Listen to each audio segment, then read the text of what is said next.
नमस्कार दोस्तों। यहाँ पर भेल की भर्ती के बारे में जानकारी देने आया हूँ और इससे पहले का जो मैंने वीडियो बनाया था वो भी बीएचईएल का ही था, लेकिन वो आईटीआई अप्रेंटिसशिप के लिए था। यानी जिन्होंने आईटीआई किया है उनके लिए जॉब था। डिस्क्रिप्शन में इसका लिंक दे दूंगा मैं।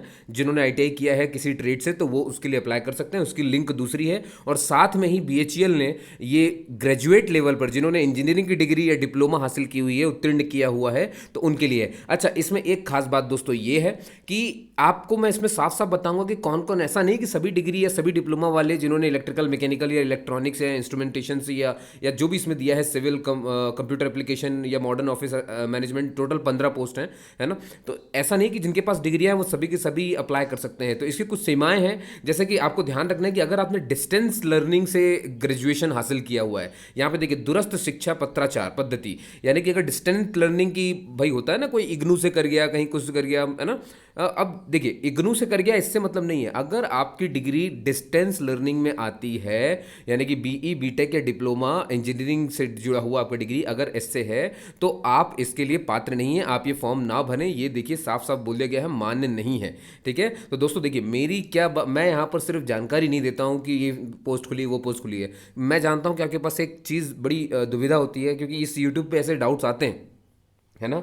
मैंने कई यूट्यूबर्स को भी देखा है, उनके पास डाउट्स अगर हैं तो वो पड़े हुए हैं, वो उसको सॉल्व तक नहीं करते हैं। लेकिन आप चिंता मत करो दोस्तों, मुझे मालूम है कि छोटी छोटी चीज़, चाहे वो मेडिकल हो, चाहे वो पैर का सपाट होना हो, कोहनी का मुड़ना हो, या जो भी हो, है ना, आप बेझिझक यहाँ पर डाउट पूछिए, आपको जवाब मिलेगा, ये मेरा वादा है आपसे। ठीक है, तो मैं यहाँ पर पूरी जानकारी देता हूँ, आधी दूरी नहीं देता। तो कौन कर सकता है कौन नहीं, क्योंकि कईयों के पास ये पहले तो यही डाउट आ जाता है, सर हमारी यहाँ की है, हमारी वहाँ की डिग्री है, तो हम कर सकते हैं कि नहीं। तो देखिए मैं आपके लिए इसीलिए नोटिफिकेशन को बहुत अच्छे से पहले खुद पढ़ता हूँ, पूरा श्योर जब हो जाता हूँ तब आपके लिए इस वीडियो को पब्लिश कर देता हूँ। ठीक है, तो जैसे कि मैंने कहा डिस्टेंस लर्निंग वाले अप्लाई नहीं कर सकते, और भी बहुत सारी चीज़ें हैं जिसमें नीचे कही गई हैं, है ना, और कर्मचारियों के लिए सुविधाएं वगैरह भी सब दी गई हैं कि क्या क्या करना है। ठीक है, तो मैं ये धीरे धीरे जाऊँगा दोस्तों। पहले मैं आपको यहाँ पर पोस्ट के बारे में बता दूँ थोड़ी थोड़ी बातें।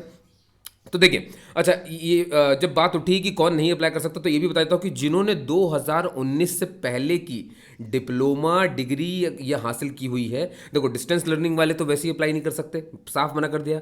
दूसरा इन्होंने ये कहा है कि 2019 से पहले जिन्होंने डिग्री हासिल की है, मतलब समझ जाओ कि 2018 में जिसने डिप्लोमा कंप्लीट किया हो या डिग्री कंप्लीट किया हो, तो वो बंदे बाध्य नहीं है। ठीक है, जिनके पास 2018 की डिग्री है। ठीक है, मैं बहुत ध्यान सुनिएगा, 2018 मतलब समझ रहे हो आप, 2018 मतलब खत्म होने वाली, यानी आपका फोर्थ ईयर खत्म हो गया। अगर आप डिप्लोमा में हैं तो थर्ड ईयर आपका खत्म हो गया 2018 में, तो आप लोग अप्लाई नहीं कर सकते। ठीक है, हाँ जिन्होंने 2019 में खत्म किया है वो इसको अप्लाई कर सकते हैं। ठीक है, एडमिशन लेने से नहीं है यहाँ पर, कब आपकी पढ़ाई खत्म हो जाती है उस पर यहाँ पर बात होती है। ठीक है, तो इसमें भी कंफ्यूज मत होना कि कहाँ से क्या है। ठीक है, और उम्र दोस्तों आपको पता ही है कि 18 से 27 साल के बीच में अगर आप हों तो ही आप इसे अप्लाई करें, वरना आप इसे अप्लाई ना करें, क्योंकि रिजेक्ट कर ही दिए जाएंगे। ऑनलाइन एप्लीकेशन है, पहली बात तो, है ना, वो लेगा ही नहीं। तो अब देखिए मैंने कुछ बातें आपको बता दी कि कौन कौन इसे नहीं भर सकता है। ठीक है, अब मैं बात करता हूँ दोस्तों की पोस्ट कितनी, जैसे कि इलेक्ट्रिकल से अगर आपने डिप्लोमा या इंजीनियरिंग की है तो 3 जगह खाली हैं। और ये जो आप बगल में देख रहे हो ना, 1 वर्ष, तो मैंने आईटीआई वाले में भी बताया था 1 वर्ष की ट्रेनिंग ये देते हैं। ठीक है, अच्छा इसमें साफ साफ कहा गया है दोस्तों कि जैसे पिछले वाले वीडियो में आईटीआई जो झांसी में खुला हुआ है बीएचईएल, ये बीएचईएल झांसी की भर्ती है ना, ये झांसी की है, झांसी मतलब यूपी में हो गया। तो अब ये यूपी में आ रहा, तो क्या हुआ है दोस्तों, जब इन्होंने पिछली बार परीक्षा ली थी, है ना, जब कोरोना काल नहीं था, जब पिछली बार परीक्षा हुई थी, तो आपको मालूम है कि अदर स्टेट के लोग भी भरते हैं इसको। ठीक है, तो जब अदर स्टेट के बच्चों ने इसे भरा तो ज्वाइनिंग के टाइम पे वो इसको ज्वाइन करने नहीं आए, है ना, मतलब ट्रेनिंग के टाइम पे वो लोग नहीं आए। तो क्या हुआ, इससे नुकसान होता है, जगह खाली हो जाती है, बैकलॉग हो जाते हैं, फिर उसको सबमिट करना पड़ता है, समझ गए, बहुत दिक्कत हो जाती है, इतना परीक्षा कराओ, सब खर्चा करो, तो समझ गए ना। तो इसको देखते हुए इन्होंने ये फैसला लिया है कि अगर ऐसा होता है तो हम यूपी के स्टूडेंट्स को जो है वरीयता देंगे, क्योंकि देखिए यूपी में ही है भर्ती, तो यूपी का बच्चा ज्वाइन करने में दिक्कत नहीं देगा। लेकिन अगर एमपी, राजस्थान, गुजरात, है ना, दिल्ली और यहाँ वहाँ से कोई बच्चा आता है, तो भाई इनके पास परिवार का प्रेशर रहता है कि या खुद भी ऐसा मान लेते कि यार घर से कौन दूर जाए, छोड़ो यहीं कहीं जॉब ढूंढेंगे, है ना, ऐसा करके छोटी मोटी यहीं कोई पकड़ लेंगे, घर के पास तो रहेंगे, ये बहुत सारी चीज़ें होती हैं। ठीक है, और वो गलत भी नहीं, देखो दोस्तों हर कोई अपनी अपनी एंगल से सही है, कि कोई मजबूरी की वजह से है, कोई कैसा है। ठीक है, मुद्दा ये है दोस्तों कि आप कुछ करते रहना चाहिए, बात ये है। तो समझ गए, तो ये इन्होंने साफ साफ नोटिफिकेशन में लिखा, अरे दोस्तों इतना ही नहीं लिखा, इन्होंने तो ये तक लिख दिया, अभी इसमें नोटिफिकेशन में आपको दिखाऊंगा, हालांकि मैं आपको पढ़ाना पूरा नहीं चाहता, सिर्फ आपको शॉर्ट में सब कुछ बता देना चाहता हूँ जो आपके लिए खास है। क्या लिख दिया इन्होंने, इन्होंने ये लिख दिया है कि हम बिना बताए भी, बिना इन्फॉर्म किए भी किसी का भी एप्लीकेशन फॉर्म रिजेक्ट कर सकते हैं और इस पर कोई भी बहसबाजी नहीं होगी। इतना भी कह दिया कि ट्रेनिंग कंप्लीट होने के बाद भी ये श्योरिटी नहीं है कि आप जो है सिलेक्शन ले लेंगे, ठीक है। वो पूरी तरीके से सारी बातें जो है भेल के मैनेजमेंट पर निर्भर करती है कि वो क्या करती है, समझ गए। तो ये बात थी दोस्तों। अब मैं पोस्ट के बारे में पहले आपको जानकारी दी, तो उम्र बता दी, सब बता दिया, कौन अप्लाई नहीं कर सकता वो बता दिया, और डिग्री में भी भाई परसेंटेज भी तो चाहिए होगा। तो अगर आप जनरल और ओबीसी के हैं तो आपके पास 60% के साथ डिप्लोमा या डिग्री होना चाहिए, तब आप इसके लिए अप्लाई कर सकते हो। और वहीं अगर आप SC ST के लिए हो तो 55% के डिग्री अगर आपके पास है तो आप इसके लिए अप्लाई कर सकते हो।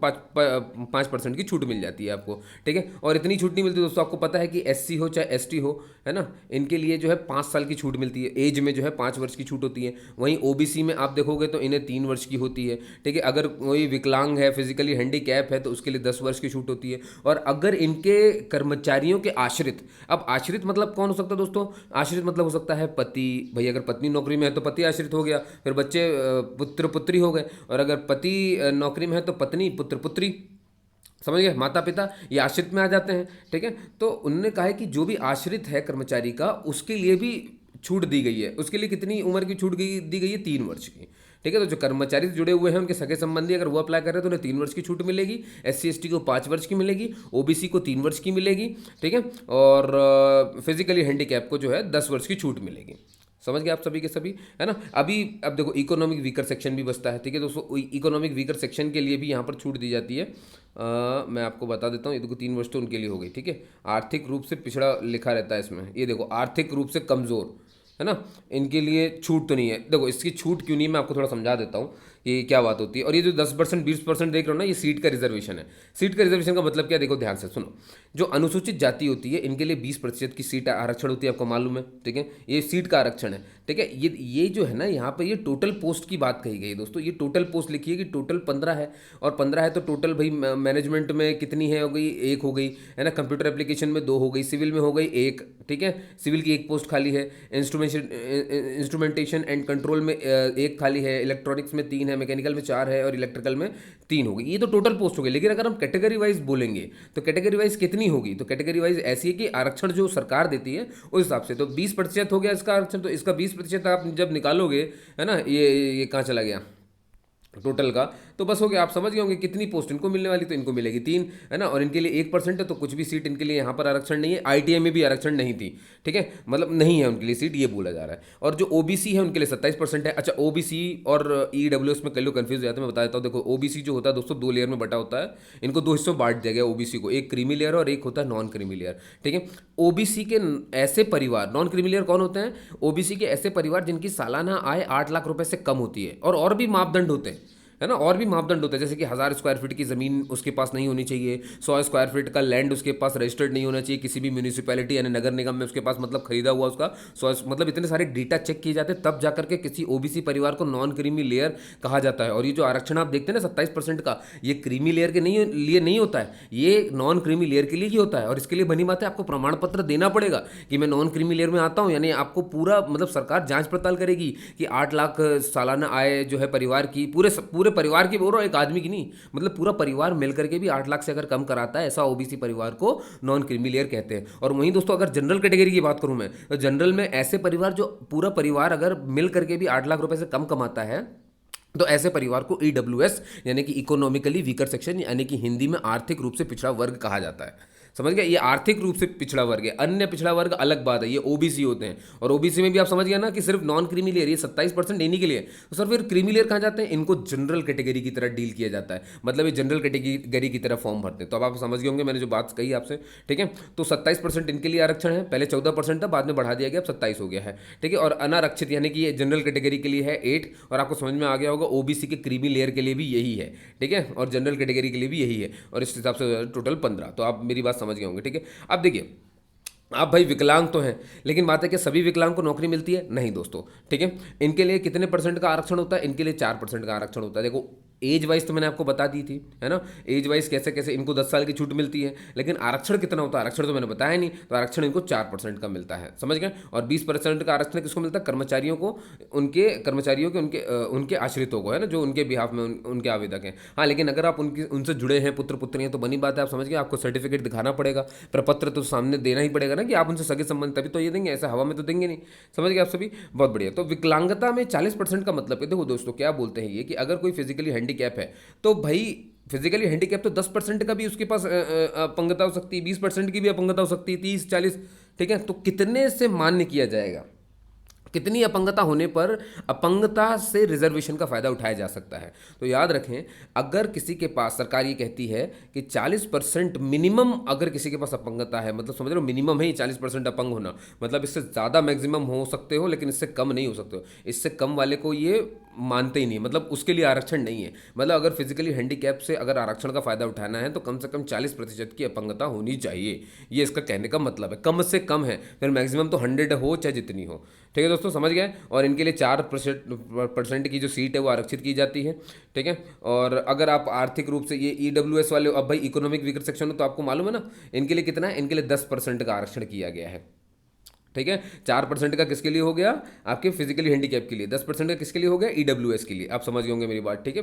तो इस तरह से दोस्तों ये पूरी चीज़ें बटी, और BHL के लिए मैंने बता दिया आपको 20% की रिक्तियाँ हैं, और 3 वर्ष की आयु में छूट दी गई है उनके पुत्र पुत्रियों को। भाई रजिस्ट्रेशन कैसे होगा दोस्तों, मैंने ये पिछली वाले वीडियो में भी बताया था, लेकिन फिर से बताता हूँ, ये साइट है, इसमें जाना है, आप चिंता मत करो, साइट की लिंक सब दे रहा हूँ मैं, ठीक है। ये PDF भी आपको वहीं पे उपलब्ध हो जाएगी, सब मिल जाएगा आपको, डिस्क्रिप्शन में जाकर के बस एक बार चेक करना है, ठीक है। आप एक बार खुद भी देख सकते हो, ठीक है। अब देखिए मैंने क्या बताया आपको कि कैसे जाना है। देखो बनी बात है, 2 बार जाना पड़ता दोस्तों, इसी साइट पे 2 बार जाओगे। पहले जब जाओगे ना तो न्यू रजिस्ट्रेशन करके आएगा, उसमें क्लिक करना। जैसे आप न्यू रजिस्ट्रेशन में क्लिक करेंगे तो आपसे ईमेल आईडी और फ़ोन नंबर मांगा जाएगा, ठीक है। अब ईमेल आईडी फ़ोन नंबर क्यों मांगा, क्योंकि इसमें वो आपको आईडी भेज देंगे, आईडी मतलब होगा रजिस्ट्रेशन नंबर, रजिस्ट्रेशन नंबर और पासवर्ड भेज देंगे। अब ये जो आपको मिला रजिस्ट्रेशन नंबर और पासवर्ड, अब ये क्यों मिला, ताकि अब आप वापस साइट पे जाओ, और अब न्यू रजिस्ट्रेशन पे नहीं क्लिक करना है, अब वहाँ पे लॉगिन पे क्लिक करना है, क्योंकि जब आप इसमें साइट पे जाएंगे ना पहली बार, तो इसमें लॉगिन भी लिखा होगा, न्यू रजिस्ट्रेशन भी लिखा होगा, तो लॉगिन तो आप कर ही नहीं पाओगे, क्योंकि आपके पास आईडी और पासवर्ड तो है ही नहीं। तो वही तो चाहिए के लिए पहले न्यू रजिस्ट्रेशन करना पड़ता है। जब ये मिल जाए तो फिर वापस साइट में जाइए और लॉगिन करिए। लॉगिन जैसे ही करेंगे तो आपको तुरंत ही आपका ग्रेजुएशन वाला जो है फॉर्म खुल जाएगा। तो याद रखिए, इसमें 2 फॉर्म है, 2 भर्तियां खोली उन्होंने, एक ITI वाली, ऊपर ITI की है और नीचे ग्रेजुएशन की है, डिग्री वाली है। तो आपको नीचे वाले पे क्लिक करके आगे बढ़ जाना है। आपको परेशानी नहीं होना, ये तो मैं साइट को देखने के हिसाब से बोल रहा हूँ, आपको तो लिंक दे रहा हूँ, सीधे क्लिक करना, सीधे वहीं पहुँचोगे आप, है ना, अपने एप्लीकेशन फॉर्म में, ठीक है। और तो इस तरह से आप इस फॉर्म को पूरा भरेंगे। तो ये यहाँ पे स्टेप ही दी हुई है कि क्या क्या करना है, ठीक है। और बाकी इसमें कुछ है नहीं, कहा गया साफ साफ।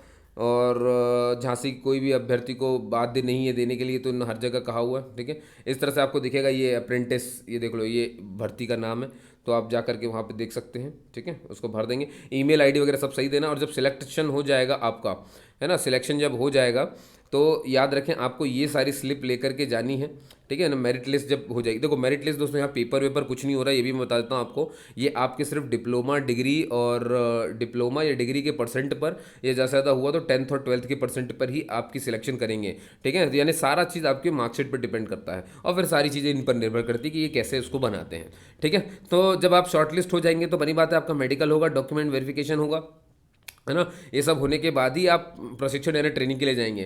तो क्या क्या लेके जाना, देखो जब आप फॉर्म सबमिट कर दोगे ना, पूरा फॉर्म भर दोगे, तो एक एक्नॉलेजमेंट स्लिप आएगी, इसको रख लेना, प्रिंट रख लेना। क्योंकि देखो इन्होंने बोला है मेरिट लिस्ट जारी होने के बाद जो चयनित अभ्यर्थी हैं उन्हें ये चीज़ें लेकर के आनी पड़ेगी। क्या क्या भाई, प्रिंट एक्नॉलेजमेंट स्लिप लेकर के जानी पड़ेगी, ठीक है। जो भी आपने रजिस्ट्रेशन नंबर याद है ना जो मिला था अभी आपको, वो रजिस्ट्रेशन नंबर लेकर के जाना पड़ेगा वहाँ पे, ठीक है। और याद रखिए ओरिजिनल भी ले जाना है और साथ में फोटोकॉपी भी ले जानी है। और आप चिंता मत करो, आप पहले ये सब शॉर्टलिस्ट हो जाने दो, आपको मैं जैसे जैसे इनके पास नोटिस आता जाएगा ना इस वेबसाइट पे, वैसे वैसे मैं आपको इन्फॉर्म करूंगा, ठीक है। क्योंकि देखिए मैं समझता हूं कि आपके पास बहुत सारा प्रेशर है, घर का है, सब कुछ, आपको नौकरी करनी है, आप हर जगह ध्यान नहीं कर सकते, आप तैयारी करें कि वेबसाइट झांकें, समझ गए। तो ये काम मैं आपके लिए कर रहा हूँ दोस्तों, ठीक है। और मुझे बिल्कुल बाकी यूट्यूबर्स की तरह हल्ला हो नहीं करना है यहाँ पर, मैं बिल्कुल तुरंत से तुरंत, जल्द से जल्द जितनी बारीक जानकारी हो उस पर फोकस करता हूँ, है ना। मुझे मतलब नहीं कि क्या हो रहा है क्या नहीं हो रहा है, समझ गए।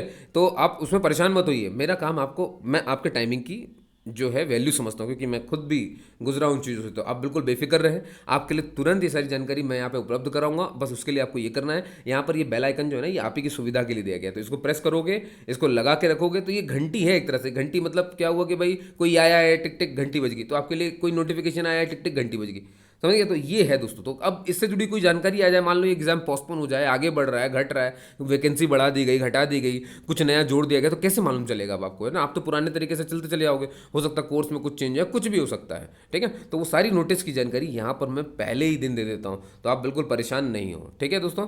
चलिए, और मैंने आपको बता दिया, अगर आपने किसी भी कोई भी, देखिए यहाँ पर जो बातें लिखी है ना, बस इतनी लिखी गई हैं कि भाई अगर आपने कोई भी आरक्षण का फायदा उठाया, चाहे अन्य पिछड़ा वर्ग का हो, भाई डिग्री, डिप्लोमा, हाई स्कूल, ये सब बनी बात है, ये सब लेकर के जाना पड़ेगा। सारी मार्कशीट ओरिजिनल में जाएंगी और इनकी फोटोकॉपी में भी जाएगी, और एक एक फोटोकॉपी को सेल्फ अटेस्टेड यानी कि उस पर साइन कर देना नीचे की तरफ, ठीक है, सब में कर देना, है ना। और अगर आप कर्मचारी की तरफ से आए हैं तो भैया बनी बात, उनसे जुड़ा हुआ सर्टिफिकेट दिखाना पड़ेगा। इकोनॉमिक वीकर सेक्शन से हैं तो इनकम एंड एसेट सर्टिफिकेट आता है, जिसमें शो करना पड़ेगा। ओबीसी के क्रीमी लेयर से तो वो सर्टिफिकेट लाना पड़ेगा, है ना। आप फिजिकली हैंडीकैप है तो वो मेडिकल सर्टिफिकेट लाइए बीएमओ से, है ना। और वहीं ओबीसी है, एससी एसटी का फायदा उठा रहे तो इनके सर्टिफिकेट लेंगे, सर्टिफिकेट सबके लेंगे। और फिर आपकी डिग्री सेमेस्टर वाइज सब लगेगा, पूरी मार्कशीट, हाई स्कूल, टेंथ, सब कुछ लगेगा, ठीक है। और डेट सबसे इंपॉर्टेंट है दोस्तों, 19 मार्च इसकी लास्ट डेट है, उससे पहले पहले इसको अप्लाई कर देना। वहाँ पर जाना, ऑनलाइन ही भरना है, किसी और वे में ये आपसे एप्लीकेशन नहीं लेंगे। कोई भी डाउट होने पर आप मुझे यहाँ पर कमेंट कर सकते हैं, मुझसे पूछ सकते हैं।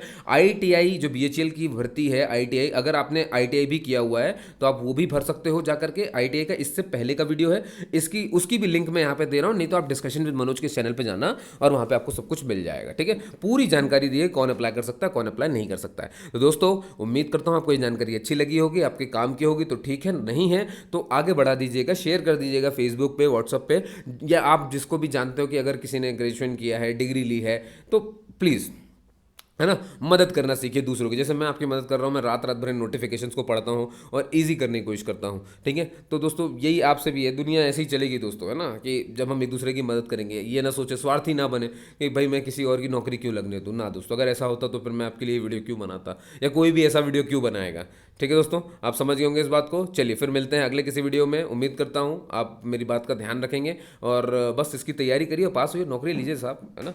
चलिए, जय हिंद, जय भारत दोस्तों। अपना ध्यान रखेंगे, कोरोना सुरक्षित रहेंगे, मास्क पहनेंगे, ये ज़रूरी है, 2 गज की दूरी रखेंगे, ये तो आपको होना ही चाहिए, हालांकि कोई रखता नहीं है पर फिर भी चलिए, जय हिंद क्लास।